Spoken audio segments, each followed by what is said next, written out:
পর্যটক, চিকিৎসা, শিক্ষা, ব্যবসায়ী সহ বিভিন্ন শ্রেণীতে প্রতি বছর প্রায় ২৫ লাখ বাংলাদেশি ভারতে ভ্রমণ করে।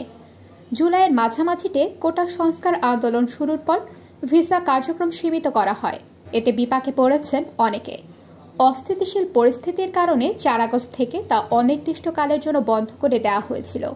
পরবর্তীতে ভিসা সেন্টারগুলো সীমিত আকারে চালু হলেও নতুন আবেদন নেওয়া হচ্ছিল না। সম্প্রতি ভিসা না পাওয়ায় ভারতীয় ভিসা সেন্টারে ঢুকে বিক্ষোভ করেছেন ভিসা প্রার্থী বাংলাদেশিরা। এ সময় বিক্ষোভকারীরা এক দফা এক দাবি, ভিসা দে সহ নানা স্লোগান দিতে থাকেন। তবে নতুন করে ভিসা কার্যক্রম শুরু হলে কোনো ধরনের ফি ছাড়া পুনরায় পাসপোর্ট জমা দেওয়া যাবে বলে জানিয়েছে ঢাকার ভারতীয় হাই কমিশন। তবে নতুন করে ভারতীয় ভিসা আবেদন এখনও নেওয়া হচ্ছে না। শুধু আগে জমা নেওয়া পাসপোর্ট ভিসা প্রত্যাশীকে ফেরত দিতে কার্যক্রম সীমিত পরিসরে চালু রেখেছে ভারতীয় ভিসা আবেদন সেন্টার। সোমবার ভারতীয় ভিসা আবেদন কেন্দ্রের ওয়েবসাইটে এক বিজ্ঞপ্তিতে তথ্য জানানো হয়।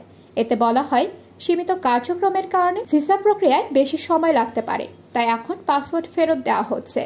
কার্যক্রম পুনরায় শুরু হলে আবেদনপত্র প্রক্রিয়া করা হবে।